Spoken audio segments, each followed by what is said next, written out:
आदि में जब परमेश्वर ने आकाश और पृथ्वी को बनाया, तब उसने मनुष्य को अपनी छवि में रचा और उसे अदन की वाटिका में रखा, ताकि वह उसकी देखभाल करे और उसमें आनंद से जीवन व्यतीत करे। वाटिका में हर प्रकार के फलदायी वृक्ष थे और उनके बीच में जीवन का वृक्ष तथा भले और बुरे के ज्ञान का वृक्ष भी था।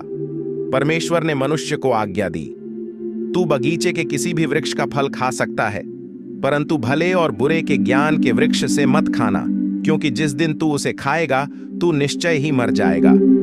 परंतु स्वर्ग से निष्कासित एक दुष्ट स्वर्गदूत, जो अब शैतान कहलाता था, यह सहन नहीं कर सकता था कि मनुष्य इतना आनंदमय और निर्दोष जीवन जी रहे थे।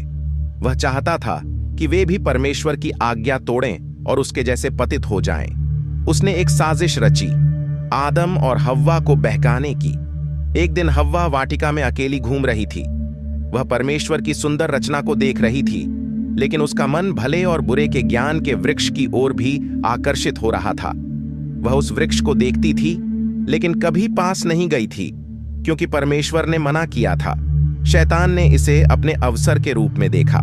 वह एक चालाक और सुरीली आवाज वाला सांप बनकर उसके पास आया और मुस्कुराते हुए बोला, क्या सच में परमेश्वर ने कहा है कि तुम इस बगीचे के किसी भी वृक्ष का फल नहीं खा सकते? हव्वा ने चौंक कर देखा और उत्तर दिया, नहीं, हम बगीचे के सभी वृक्षों के फल खा सकते हैं, लेकिन इस वृक्ष का फल खाने या छूने की मनाही है, नहीं तो हम मर जाएंगे। शैतान हंसा और अपनी आवाज को और भी मोहक बनाकर बोला, क्या सच में मर जाओगी? नहीं, ऐसा नहीं होगा, बल्कि जब तुम इसे खाओगी तब तुम्हारी आंखें खुल जाएंगी और तुम भी परमेश्वर की तरह बन जाओगी, भले और बुरे का ज्ञान रखने वाली। ये सुनकर हव्वा के मन में एक हलचल सी होने लगी। क्या सच में परमेश्वर ने उनसे कुछ छिपाया है? क्या वह सच में परमेश्वर के समान बन सकती है? उसने पेड़ को गौर से देखा। उसके फल चमक रहे थे, जैसे वे सच में किसी दिव्य शक्ति से भरे हों। उसके मन में सवाल उठने लगे, अगर यह फल इतना बुरा होता तो यह इतना सुंदर क्यों लगता? और अगर इसे खाने से मैं बुद्धिमान बन सकती हूं, तो क्या यह सच में गलत है? हव्वा ने धीरे धीरे हाथ बढ़ाया। एक पल के लिए रुकी, लेकिन फिर उसने फल को तोड़ लिया। उसके हाथों में आते ही उसे एक अजीब सी उत्तेजना महसूस हुई। वह धीरे धीरे फल को अपने होठों तक लाई और एक कौर खा लिया। एक पल के लिए कुछ नहीं हुआ, लेकिन फिर उसे महसूस हुआ कि वह पहले जैसी नहीं रही। उसके मन में अचानक नए विचार आने लगे, नई इच्छाएं जागने लगीं। वह डर और संकोच भूल गई। उसे लगा कि उसने कोई बड़ी उपलब्धि हासिल कर ली है। फिर उसने आदम को भी बुलाया।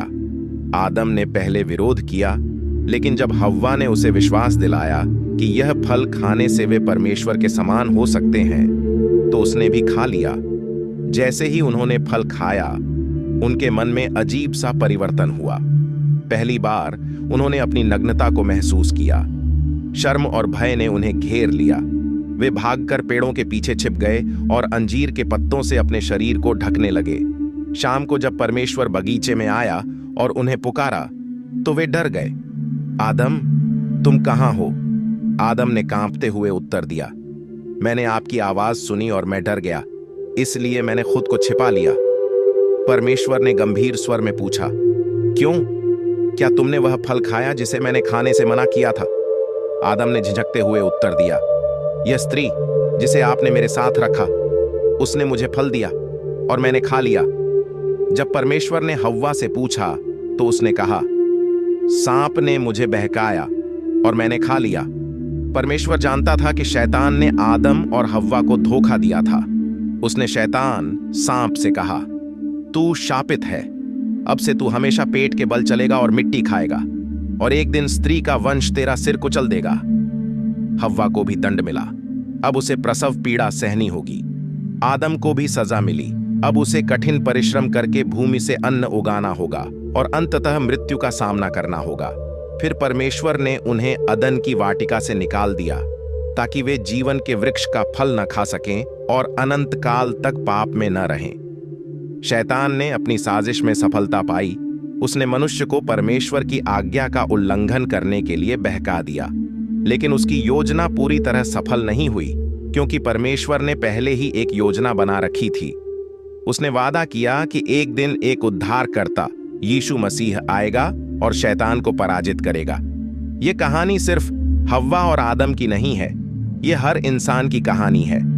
हम सब शैतान के प्रलोभनों से घिरे हैं।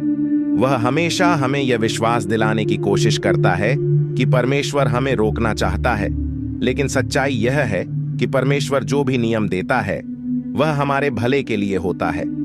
शैतान आज भी दुनिया में सक्रिय है और उसका सबसे बड़ा हथियार धोखा है, लेकिन जो परमेश्वर पर भरोसा रखते हैं वे उसके जाल में नहीं फंसते। अब सवाल यह है, क्या हम हव्वा की तरह धोखा खाएंगे या हम सतर्क रहकर सत्य का अनुसरण करेंगे?